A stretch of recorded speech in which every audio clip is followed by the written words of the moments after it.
The wagon train had stopped for barely 10 minutes when young Eliza realized they were leaving her behind. She watched from beneath the cottonwood tree where Mrs. Harlow had told her to wait, her small cloth bundle clutched against her chest, as the canvas-covered wagons began rolling forward one by one. The dust rose in golden clouds against the setting sun, and Eliza's heart hammered so hard she could hear it in her ears. She wanted to call out to run after them, but her legs felt frozen to the earth. Mrs. Harlow had taken her in, after the fever claimed Eliza's parents 3 months ago, but the woman's charity had limits. "We can't feed another mouth," she'd heard Mr. Harlow say the night before. "The girl's not ours. Someone else will take her," but no one had. Now at just 9 years old, Eliza stood alone on the Santa Fe Trail with nothing but the clothes on her back, a worn blanket and half a loaf of bread that was already going stale. As the last wagon disappeared over the ridge, the silence of the prairie rushed in like a flood. The wind whispered through the tall grass, and somewhere a coyote called to the emerging stars. Eliza had never felt so small, so invisible, so utterly forgotten. She climbed into the crook of the cottonwoods roots and pulled her blanket tight, trying not to cry because crying wouldn't bring anyone back. She must have dozed because the sound of hoofbeats jolted her awake in the purple dawn. A lone rider approached, sitting tall in the saddle on a magnificent black horse. As he drew closer, Eliza could see he was different from the rough trail riders she'd known.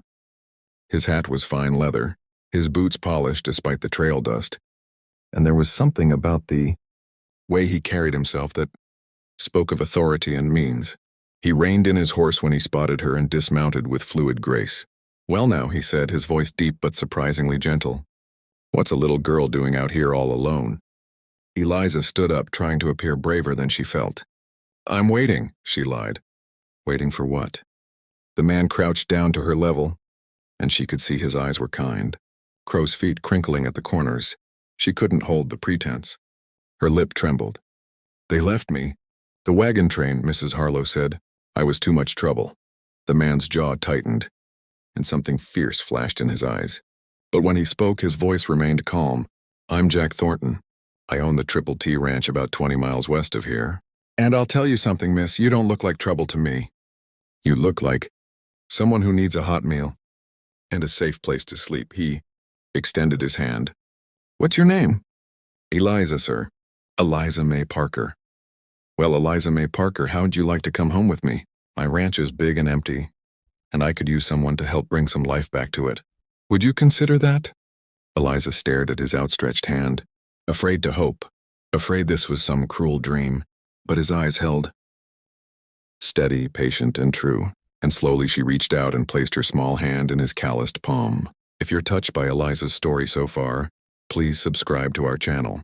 We share powerful tales of hope, redemption, and the families we choose. Hit that subscribe button and ring the notification bell so you never miss a story that could change your perspective on life.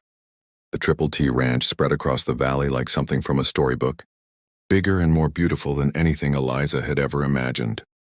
The main house was built of honey-colored wood with a wide porch that wrapped around 3 sides, and in the distance she could see hundreds of cattle grazing on rolling hills. Jack Thornton had spoken little during the ride, but his silence was comfortable, not cold. When they arrived, a woman with silver-streaked hair and a warm smile came bustling out. "Jack Thornton, you'd better have a good explanation for—" She stopped mid-sentence when she saw Eliza. "This is Eliza," Jack said simply. "She needs a home. I'm giving her one."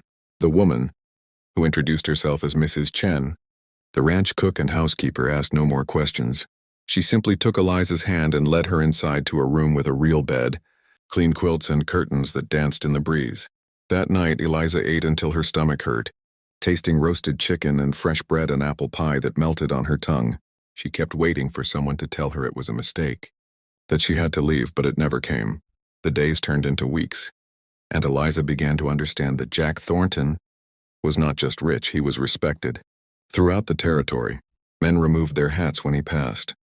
Business owners sought his counsel, but despite his wealth and influence, he never made Eliza feel small or unwanted. He taught her to ride horses, starting with a gentle mare named Butterscotch. He showed her the ranch's operations, explaining how he'd built his empire from nothing after his own difficult childhood. I was alone once too, he told her one evening as they sat on the porch, watching the sunset. No family, no prospects. A ranch hand took a chance on me, taught me everything. When he died, he left me a small piece of land. I built on it, but I never forgot what it felt like to have someone believe in me when nobody else did. Eliza looked up at this powerful man who'd chosen her. Is that why you stopped for me? Jack smiled, partly, but also because when I saw you under that tree, so small and scared but still standing, I saw strength. You didn't give up, Eliza, and people who don't give up are the ones worth betting on. 3 months later, Jack Thornton formally adopted Eliza May Parker, making her Eliza Thornton in the eyes of the law and in his heart. The judge had questioned whether a single man should raise a young girl, but Jack's reputation and obvious devotion to Eliza's well-being won the day. As they left the courthouse, Eliza's hand firmly in his, she finally asked the question that had haunted her. Why me? You could have chosen anyone. You could have a real family. Jack stopped walking and knelt down, looking her straight in the eyes. Listen to me, Eliza. Family isn't just about blood. It's about showing up. It's about choosing someone and being chosen in return. You are my real family. Don't ever doubt that. Years.